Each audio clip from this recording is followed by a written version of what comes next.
नमस्कार. जसं आठवतंय तसंच्या या भागामध्ये आपलं मनापासून स्वागत. रसिक हो, मागच्या भागामध्ये आपण ज्येष्ठ संगीतकार आणि गायक सुधीर फडके यांच्याविषयी जाणून घेत आहोत आणि ही माहिती आपल्याला सांगत आहेत बापू वाटवे यांचे चिरंजीव ज्येष्ठ मानसोपचार तज्ज्ञ डॉक्टर संजय वाटवे. डॉक्टर नमस्कार. या भागामध्ये आपलं पुन्हा एकदा स्वागत. मागच्या भागामध्ये आपण बघितलं की सुधीर फडके यांनी ललिता देऊळगावकर ललिता देऊळकर या एका नव्या गायिकेला इंट्रोड्यूस केलं, तर आणि पुढे त्यांचा विवाह पण झाला. तर त्यांच्या या विवाहाविषयी काही आठवणी आहेत का? एक फार इंटरेस्टिंग आठवण आहे त्यांच्या विवाहाची.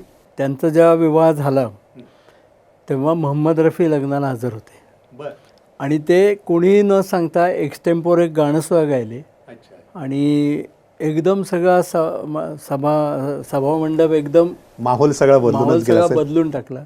आणि गाणं संपल्यावर ते असंही म्हणाले गमतीने, अरे और भी कोई गाएगा या मैं ही गाऊंगा.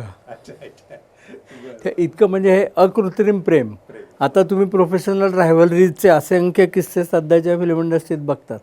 ते एक प्रकारे रफी आणि सुधीर फडके रायव्हल्स होते, म्हणजे जॉनर्स वेगळे होते. बरोबर, पण एक गायक म्हणून. तर लग्नात ते आले, त्याने आपण कोणी न सांगता गाणं गायलं आणि असंही म्हणाले की और कोई गायगा की नाही. डॉक्टर, मागच्या भागामध्ये आपण असंही सांगितलं की सुधीर फडके हे शब्दोच्चार म्हणा किंवा संगीतातला एखादा पीस याच्याविषयी सुद्धा अतिशय आग्रही असायचे आणि त्यांचं समाधान होईपर्यंत ते पुन्हा पुन्हा ते गाऊन घ्यायचे.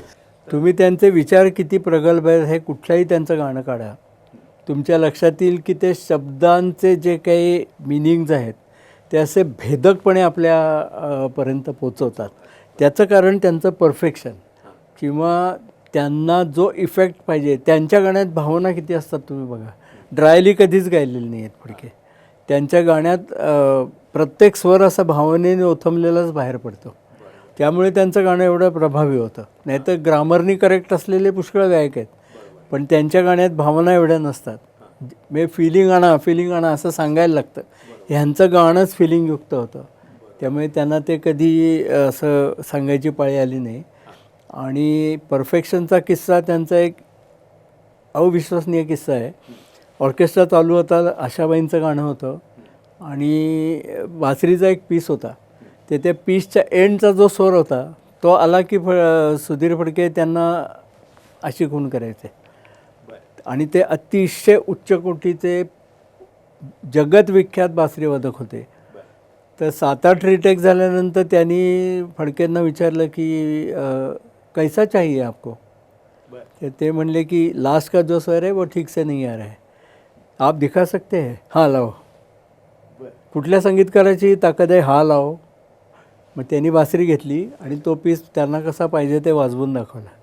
तर ते प्रख्यात बासरीवादक म्हणले अच्छा ये स्वर आपको चाहिए, आणि मग त्याचा टेक ओके झाला. तर ते जगतविख्यात बासरीवादक आहेत, याचं काही नाही, मला हा स्वर पाहिजे. बरोबर, एक संगीतकार म्हणून ते आपल्या संगीतकार म्हणून ते ठाम असायचे. कारण आणि त्यांचा अगदी करेक्ट आहे, कारण तो स्वर बदलला की इम्पॅक्ट बदलतो. म्हणजे गंभीर गाणं आहे तर रोमॅन्टिक होतं, स्वर बदलला. त्यामुळे ते अगदी परफेक्शनिस्टच असायचे उच्चाराच्या बाबतीत, म्युझिक पीसच्या बाबतीत, कंपोजिशनच्या बाबतीत. आणि ह्या सगळ्याला त्यांना साथ द्यायचे त्यांचे उजवा हात प्रभाकर जोग. त्यांनी खूप वर्ष एकत्र गीत रामायणाचं सगळं प्रभाकर जोगांचंच नोटेशन्स आहेत, कंपोजिशन्स आहेत. बरं. पुढे सुधीर फडके हे प्रभातच्या नंतर सोडून मुंबईला गेले. मग बापूंचा आणि सुधीर फडक्यांचा परत संपर्क कसा आला किंवा कसे? मैत्री कायम राहिली, जाणं येणं राहिलं. बापू मुंबईला गेले की कधी त्यांच्या घरी, मी पण एकदा बापूंबरोबर सुधीर फडक्यांच्या घरी गेलेलो आहे. फडके कधी पुण्यात आले तर एखाद्या वेळेला आमच्या घरी यायचे, दार वाजवायचे, चहा प्यायला आलो आहे. तर मैत्री राहिली, जाणं येणं राहिलं. खरा प्रोफेशनल कॉन्टॅक्ट त्यांचा परत जो आला तो 1980 साली. त्या बापूंनी सतीची पुण्य नावाच्या एका पिक्चरचे सूत्रधार होते बापू, आणि दत्ता धर्माधिक ते त्याचे डायरेक्टर होते. त्या म्युझिकसाठी बापू म्हणले बाबूजींना मी विचारतो, नाही तर बाबूजींकडे जाणार कोण. ते गेले, त्या दादरला घर होतं त्यांचं.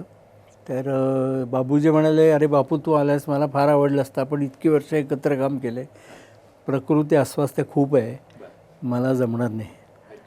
त्या बापू नाराज झाले थोडे, पण ते म्हणले तब्येतीपुढे काय आहे. तर तू एक काम कर, प्रभाकरला घे. आणि मग जोगांना घेऊन त्या पिक्चरचं म्युझिक झालं. आणि 1986 साली धाकटी सून नावाचा एक पिक्चर, बापू त्याचे सूत्रधार होते परत, तेव्हा ते फडक्यांकडे गेले. तेव्हा फडक्यांची तब्येत चांगली होती, तेव्हा धाकटी सूनचं सगळं म्युझिक सुधीर फडक्यांचं आहे. म्हणजे प्रोफेशनली नंतर 86 साली त्यांनी एकत्र पिक्चर केलं. म्हणजे सतीची पुण्याला जे जमलं नाही ते धाकटी धाकटी सूनला सूनला जमलं. जमून आलं. धाकटी सून म्हणजे ज्या पिक्चरमध्ये स्मिता तळवळकरांचा डेब्यू झाला तो पिक्चर. आणि प्रभात फिल्म कंपनीवर जे एक पुस्तक निघालं, तर त्यावेळेला सुद्धा आवर्जून सुधीर फडक्यांनी सांगितलं, तुझं पुस्तक निघतंय, प्रभातबद्दल निघते, मी मुंबईहून येणार. आणि श्याम बेनेगल यांच्या हस्ते त्या पुस्तकाचं प्रकाशन झालं. तेव्हा फडके आलेले होते मुंबईहून त्या पुस्तक प्रकाशनासाठी, आणि ते स्टेजवर सुद्धा बसलेले. बरं बरं बरं. आता प्रभात फिल्मचाच असाच एक किस्सा आहे की स्वातंत्र्यवीर सावरकर यांचं भाषण एक रेकॉर्ड झालं. तो एक फार मोठा किस्सा आहे, तर तो आम्हाला ऐकायला जरूर आवडेल. नक्की सांगेन. त्यापूर्वी मी तुम्हाला त्यांचा एक मनोरंजक किस्सा सांगतो. धाकटी सूनच्या म्युझिकच्या वेळेला पहिलं गाणं रेकॉर्ड व्हायचं होतं. आशाताई आलेल्या होत्या, बापू सूत्रधार असल्यामुळे बापू पण होते रेकॉर्डिंगला. तेव्हा बापूंची मैत्री खूप जुनी आहे आणि प्रभातमध्ये अनेक वर्ष एकत्र काम केलेलं होतं. तेव्हा बापूजींनी बापूंना विचारलं की गाणं कुठल्या रागात घेऊ. त्या मालकंस हा बापूंचा अतिशय आवडता राग होता. आणि बापूजींचा इतिहास असा आहे की त्यांचा भीमपलास हा आवडता राग होता. ते त्यांची 40% तरी गाणी भीमपलासमध्ये आहेत बापूजींची, वेगवेगळ्या फॉर्ममध्ये, पण राग भीमपलास. तर बापू म्हणाले, हे गाणं मालकंसमध्ये घे. बरं, ते गाणं मालकंसमध्ये झालं. काही दिवसांनी दुसरं गाणं रेकॉर्डिंग व्हायची वेळ आली. परत सगळे जमले.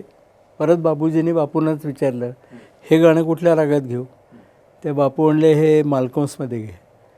सारखा काय रे मालकंस, जगात काय दुसरे राग नाहीत का. ते बापू म्हणले, म्हणजे भीमपलास ना.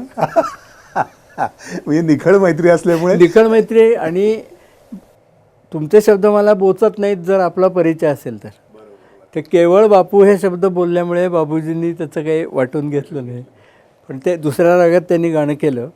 परंतु अशी निखळ मैत्री, म्हणजे मैत्रीपूर्ण खेळीमेळीच्या वातावरणात ते म्युझिक त्यांचं चालायचं. आता तुम्ही जो किस्सा विचारताय, तर प्रभात स्टुडिओ जवळजवळ बंद पडलेला होता. पिक्चर प्रोडक्शन थांबलेलं होतं, पण रेकॉर्डिंग स्टुडिओ चालू असायचा. म्हणजे गाण्याची रेकॉर्डिंग्स किंवा इतर रेकॉर्डिंग्स त्याच्यात व्हायची. त्यात लता मंगेशकरांचीही रेकॉर्डिंग्स झालेली आहेत. तर स्वातंत्र्यवीर सावरकरांचा भाषण एकदा रेकॉर्ड करायचं ठरलं, ते प्रभातमध्ये करायचं ठरलं. तुम्हाला तर माहिती आहे बाबूजी केवढे सावरकर भक्त होते. चित्रपट पण काढला आणि वाहिले, म्हणजे ते स्वातंत्र्य संग्रामात सुद्धा होते ना बाबूजी, गोवा मुक्ती संग्राम. तर सावरकरांना प्रभातमध्ये आणणं हे काम बाबूजींनी केलं. आणि प्रभात स्टुडिओमध्ये त्यांचं रेकॉर्डिंग होतं. त्यात प्रभातमध्येच असल्यामुळे बापू हजरच असायचे. त्या रेकॉर्डिंगमध्ये बापूंचा काही विशेष सहभाग नव्हता, फक्त ते बाहेर बॅक ऑफिसला असे होते. ते अस्खलित भाषण सावरकरांचं 1.5 तास झालं. आणि एंडला जे आलं त्या बापू ह्याच्यामध्ये जाऊन बसले, ऑडिओ जिथे येतो तिथे. आणि खून करण्याची, काचेचं दार वगैरे अशा नव्हत्या गोष्टी तेव्हा. ते काही कम्युनिकेशनच नाही. म्हणजे बापूंना जे खटकलं ते सांगायची काही सोयच नव्हती. ते शूटिंग रेकॉर्डिंग सगळं संपवून फडके बाहेर आले. तर ते आले बापून सांगितलं, अरे ऑडिओ नाहीच आहे. म्हणजे आवाज आलाच नाही आहे, भाषण आलंच नाही आहे. टेक्निकल काहीतरी स्नॅग आहे, भाषण रेकॉर्ड झालेलं नाही. अरे बापरे. मग आता हे सावरकरांना कोण सांगणार. बापूंना ते म्हणाले की बापू तू जाऊन सांग. नाही, मी सावरकरांना नाही सांगणार, तूच. मग ते घाबरत आत गेले. त्यांना सांगितलं की एक मोठी गफलत झालेली आहे, तुमचं भाषण रेकॉर्ड झालेलंच नाही. ते सावरकर म्हणाले, मग आता पुन्हा सगळं भाषण पुन्हा. बरं घ्या. आणि मग तो टेक्निकल स्नॅक काहीतरी काढला आणि जसंच्या तसं अस्खलित ओघवतं भाषण सावरकरांनी केलं पुन्हा. आणि ते रेकॉर्ड झालं व्यवस्थित. हा फारच हा किस्सा. आणि कोणाला माहीत पण असण्याची शक्यता नाही, कारण फायनल प्रॉडक्टच लोकांना दिसतो ना. आत काय घडलं आहे कोणाला माहीत नसतं. ते 1.5 तासाचं सावरकरांचं ओघवतं असं जाज्वल्ययुक्त देशभक्तीपर भाषण 2 वेळा त्यांनी केलं त्या दिवशी. आणि ते केवळ रेकॉर्डिंग्स नाही काहीतरी झालं म्हणून. आणि ते फार प्रभावी बोलायचे सावरकर, ओघवती भाषा होती. ही सगळीच व्यक्तिमत्व अतिशय थोर आपापल्या क्षेत्रामधली, परंतु तितक्याच जेन्युअनली आपल्या मैत्रीला जागणारी आणि जर आपल्या पुढे एक आदर्श म्हणता येईल अशीच व्यक्तिमत्वे होती. रसिको, आजच्या या भागामध्ये आपण सुधीर फडके यांच्याविषयी जाणून घेतलं. हा आजचा एपिसोड आपल्याला कसा वाटला हे आम्हाला जरूर कळवा. आपण लाईक करा, शेअर करा आणि सबस्क्राईब करा आणि भेटूयात पुढच्या एका अशाच भागात. धन्यवाद.